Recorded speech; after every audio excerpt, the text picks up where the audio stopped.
Hello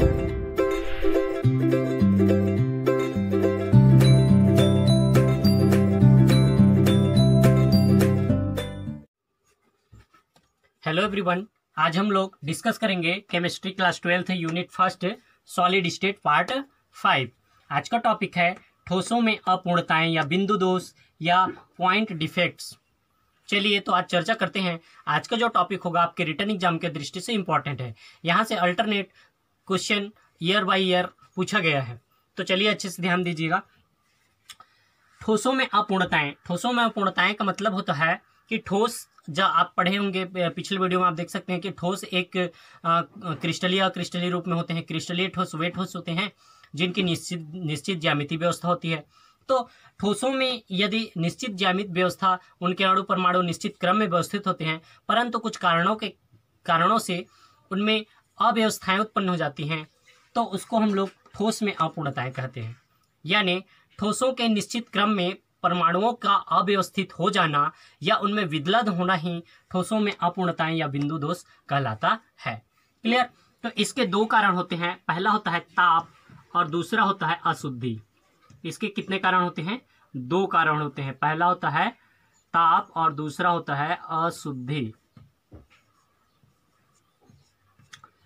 तो ताप के कारण आपके ठोसों में अपूर्णताएं होती हैं और दूसरा अशुद्धि के कारण भी ठोसों में अपूर्णताएं होती हैं। ताप के कारण आप किसी भी ठोस में टेम्परेचर बढ़ा दीजिए, उसकी अपूर्णताएं बढ़ जाती हैं। और वैसे ही किसी ठोस में यदि अन्य कोई दूसरा पदार्थ अशुद्धि के रूप में प्रवेश कर जाता है, तब भी वह ठोस क्या हो जाता है? अपूर्ण, या उनमें अपूर्णताएं या उनमें इम्परफेक्शन बढ़ जाता है। उसी को हम लोग बोल सकते हैं पॉइंट डिफेक्ट्स। तो ये दोष हमारे 3 टाइप से डिवाइड किया गया है, इसको क्लासिफाइड किया गया है। फर्स्ट है आपका रस समीकरण मितीय यानी स्टाइक्योमेट्रिक। दूसरा यहाँ पे अरस समीकरण मितीय यानी नॉन स्टाइक्योमेट्रिक। तीसरा यहाँ पे अशुद्धि दोष यानी कि इम्प्योरिटीज डिफेक्ट्स। क्लियर? तो रस समीकरण मितीय का परिभाषा क्या होगा? वे यौगिक जिनमें धन आयन तथा ऋण आयनों की संख्या उसी अनुपात में होती है जिस अनुपात में रासायनिक सूत्रों द्वारा प्रदर्शित किया जाता है। इसका परिभाषा होगा वे रासायनिक यौगिक, वे ठोस जिनके धन आयन तथा ऋण आयनों की संख्या का अनुपात वही नहीं होता जो उनके रासायनिक सूत्रों द्वारा दर्शाया जाता है। अर्थात इसमें धन आयन तथा ऋण आयनों की संख्या बराबर होगी और इसमें धन आयन तथा ऋण आयनों की संख्या बराबर नहीं होगी। और अशुद्धि दोष वे दोष होती हैं जिनमें किसी ठोस में अन्य पदार्थों की उपस्थिति पाई जाती है, जिसके कारण ठोसों में अपूर्णताएं उत्पन्न होती है, अव्यवस्थाएं उत्पन्न होती हैं। इस प्रकार के अशुद्धि को हम लोग क्या कहेंगे? इस प्रकार की अपूर्णताएं को अशुद्धि दोष कहेंगे। तो चलिए देखते हैं, इन पूरे टॉपिक्स में से आपका ये 2 टॉपिक मोस्ट इंपॉर्टेंट है। शाटकीय त्रुटि क्या है अथवा फ्रेंकेल त्रुटि क्या है? ये कई बार कितने सालों में कितने सारे सेट्स में क्वेश्चंस में आया हुआ है। तो इन दोनों को आप अच्छे से समझिए, हम लोग उनको भी साथ में लेके चलेंगे, परंतु ये दोनों आप अच्छे से क्लियर कीजिए। तो चलिए, हमने एक क्रिस्टलीय ठोस या ठोस का एक शेप लिया है। यहाँ पे ए का पॉजिटिव चार्ज, बी का नेगेटिव चार्ज अल्टरनेट रखा गया है। ए प्लस बी माइनस अल्टरनेट रखा हुआ है। तो शाटकीय दोष में क्या होता है? मान लो आपका ए प्लस पॉजिटिव चार्ज यहाँ से बाहर चला जाता है, तो यहाँ पर धन आयन का रिक्त स्थान बन जाता है। तो इस धन आयन के रिक्त स्थान बनने से बी की संख्या तो ज्यादा होगी, बी ऋण आयन की संख्या। तो हम लोग क्या पढ़े हैं रस समीकरण मिति में कि अगर धन आयन जितना होता है उतना ही ऋण आयन होगा, तो धन आयन के निकल जाने से ऋण आयन भी निकल जाता है और ये विद्युत उदासीनता को बना लेता है ताकि दोनों बराबर रहें। तो ये हो गया, ए के चले जाने से बी का भी चला जाना शाटकीय त्रुटि कहलाता है। शाटकीय त्रुटि को ट्रिक से याद रखना, साथ में चलना। शाटकीय अर्थात साथ में चलना। तो साथ में चले जाते हैं, ए पॉजिटिव चार्ज के निकलने से बी नेगेटिव चार्ज भी निकल जाता है। तब के स्थिति में उस प्रकार के दोष जो उत्पन्न होता है, उस दोष को हम लोग क्या कहते हैं? शाटकीय दोष कहते हैं। क्लियर? तो ये हो गया आपका शाटकीय दोष। तो चलिए अब मैं फ्रेंकेल की बात करूं तो फ्रेंकेल को आपस में पहले इसको बना देता हूं। ए प्लस था यहाँ पे और यहाँ पे क्या था? बी माइनस था। अच्छा, फ्रेंकेल दोष में क्या होता है? फ्रेंकेल दोष में ए धन आयन के अपने ही किसी ए या बी ऋण आयन ए धनायन के बीच में चला जाना, यानी अपने ही ठोस के किसी ए या बी ऋण आयनों के बीच में अंतरिकाशीय स्थान पे चले जाना। तो इस प्रकार आप देखेंगे कि जितने धनायन हैं उतने ऋण आयन ही हैं। क्लियर? तो यहाँ पर ए जितना है ए धनायन उतना ही ऋण आयन है। तो इस प्रकार के दोष में क्या होता है, प्लस और माइनस की संख्या बराबर होती है। तो पहले हमने क्या देखा था, ए बाहर निकल गया था तो बी भी बाहर निकल गया था, तो उससे बराबर हो गया था। अभी क्या है, केवल ए प्लस किसी भी दो रिक्त स्थान में वहीं पे आकर चला जाता है, तो वो क्या कहलाता है, फ्रेंकेल दोष। तो आपने देखा कि साटकीय दोष वे दोष होते हैं जिनमें ए धनायन के बाहर निकल जाने से बी ऋण आयन भी बाहर निकल जाता है, जबकि फ्रेंकेल दोष में क्या होता है, ए धनायन का उसी ठोस के किसी रिक्त स्थान में चले जाना। क्लियर?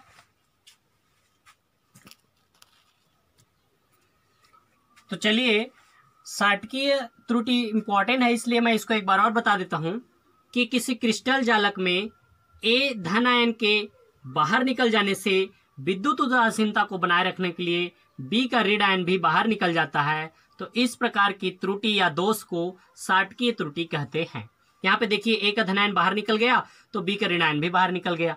अब इसके क्या क्या रिजल्ट्स हो सकते हैं, तो पहला तो ये हो जाएगा कि दो यहाँ पे दो निकल गए तो इसकी घनत्व तो कम हो जाएगा, इसका घनत्व तो कम हो जाएगा, यानी डेंसिटी कम हो जाएगी। दूसरा, इसमें पोल यानी कि रिक्त स्थान बन गया, इसलिए इसकी विद्युत चालकता, ये विद्युत के चालक हो जाएंगे। इसमें आपका परावैद्युतांक का मान में परिवर्तन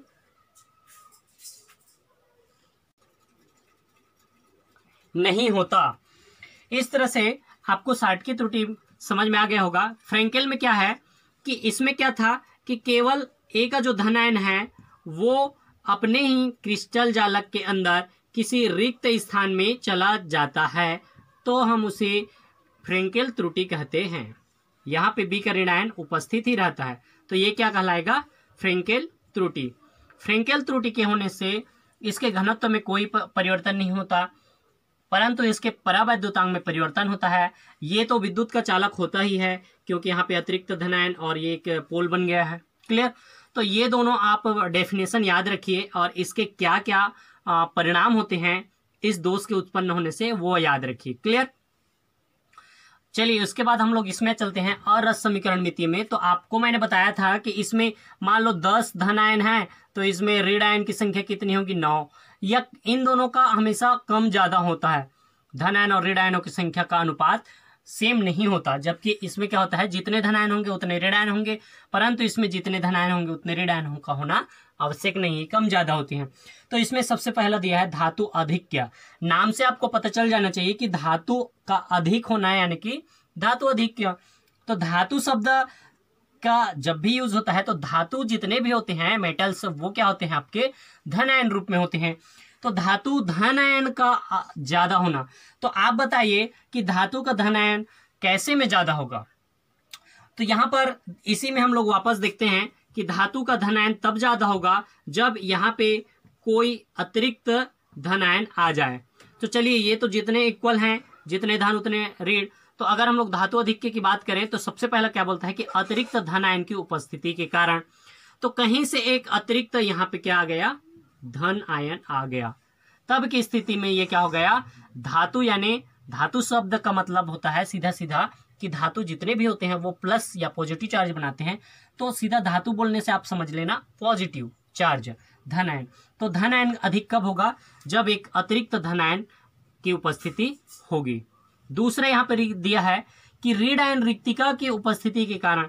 तो आप धातु धनायन को कैसे बढ़ा सकते हो, तो यहाँ पे देखो, अतिरिक्त धनायन आ गया तो इसमें से आप देखेंगे कि धनायनों की संख्या कितनी है, 8, और ऋण आयनों की संख्या कितनी है, 8। तो एक्स्ट्रा धनायन आ जाने से यहाँ पे हो जाता है 9 धनायन, जबकि ऋण आयन कितने हैं, 8। तो ये हो गया धातु अधिक्य, यानी अतिरिक्त धनायन के आने से यहाँ पे धातु अधिक का अतिरिक्त धन आयन की उपस्थिति के कारण। दूसरा, आप ऋण आयन को कम कर दो, तो जैसे यहाँ पे पहले जैसे था वैसे मैं पैक कर देता हूँ पहले। तो ये हो गया, देखो ये ऐसे है।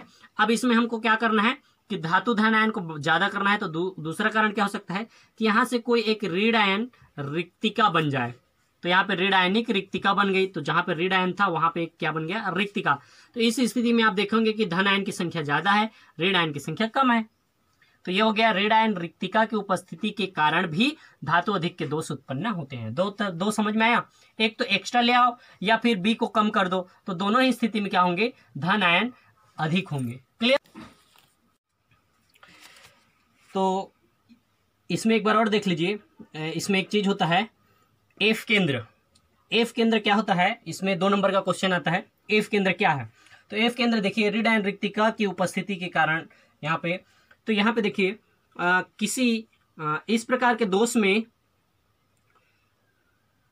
ऋण आयन के बाहर निकल जाने से वे इलेक्ट्रॉन जो पूर्व में ऋण आयन के साथ थे वो जालक में ही बंधे रह जाते हैं। यानी ऋण आयन बाहर गया परंतु इलेक्ट्रॉन वहीं पे रह गया, तो उस इलेक्ट्रॉन के रह जाने से विद्युत उदासीनता तो बनी रहती है, परंतु इस जो इलेक्ट्रॉन है वो जालक में बंधे रह जाता है। उस इलेक्ट्रॉन को हम लोग एफ केंद्र कहते हैं। एफ का अर्थ होता है जर्मन शब्द फार्ब। एफ का अर्थ क्या होता है, फार्ब, जिसका मतलब रंग होता है। तो एफ केंद्र क्या है बोलने से, ऋण आयन रिक्तिका वाले ठोसों के दोष में वे इलेक्ट्रॉन जो पूर्व में ऋण आयन के साथ थे इलेक्ट्रॉन में बंधे रह जाते हैं, उस इलेक्ट्रॉन को एफ केंद्र कहते हैं। एफ का अर्थ जर्मन भाषा में फार्ब होता है, जिसको रंग से प्रदर्शित किया जाता है।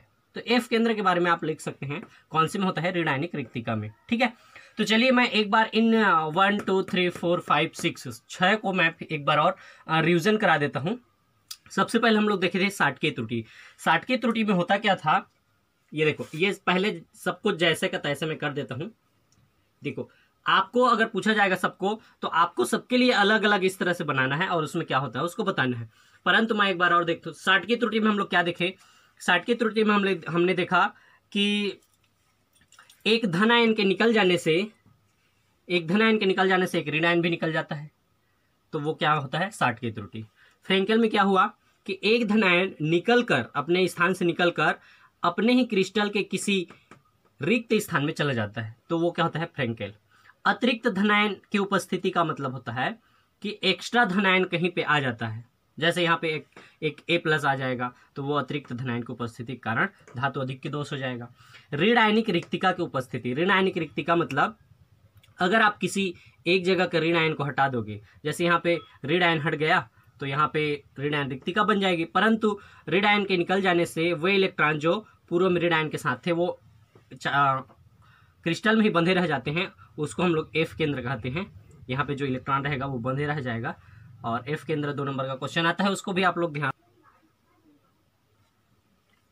क्लियर। इसके बाद ये हो गया अतिरिक्त ऋण आयन की उपस्थिति। अतिरिक्त ऋण आयन की उपस्थिति अगर हम लोग कराते हैं तो धन आयन धातु निम्न हो जाएगा। तो अतिरिक्त ऋण आयन, जैसे कोई रिक्तिका में एक अतिरिक्त ऋण आयन जाएगा। उसके बाद धन आयनिक रिक्तिका, किसी धन आयन स्थान को धन आयन को हटा दिया जाएगा, तो वो क्या हो जाएगा, धन आयनिक रिक्तिका की उपस्थिति के कारण। क्लियर। तो ये हमने देखा 1 2 3 4 5 6, इन 6 में आप लोग ये दोनों मेन हैं। उसके बाद आप एफ केंद्र, तो 3 क्वेश्चन यहाँ से अल्टरनेट पूछता है, बाकी सबको आप नाम से याद रखिएगा, आपको क्लियर हो जाएगा। हम लोग नेक्स्ट में देख सकते हैं उदासीन परमाणुओं की अशुद्धि क्या होती है, आयनों की अशुद्धि के कारण क्या होता है, और हम लोग और देखेंगे चालकता के बारे में। और चलिए, तो आप लोगों को मैं कुछ क्वेश्चन आया था कुछ स्टूडेंट्स का कि कुछ 11th वाले बोले कि क्या सर आप 11th का भी क्लास स्टार्ट कर सकते हैं, तो उनके लिए मैं बोल दूं कि स्टार्ट कर सकते हैं, पर कुछ समय चाहिए मेरे को। और 12th के ही कुछ स्टूडेंट ने पूछा कि सर ऑर्गेनिक केमिस्ट्री स्टार्ट कर सकते हैं क्या, तो उनके लिए बता दो ऑर्गेनिक केमिस्ट्री स्टार्ट कर सकते हैं, पर अभी फ़िलहाल तो फर्स्ट चैप्टर कंप्लीट होने दीजिए, उसके बाद सोचेंगे। चलिए, तो आप लोग घर में रहिए, सुरक्षित रहिए, और आगे हम लोग देखते रहेंगे। ओके।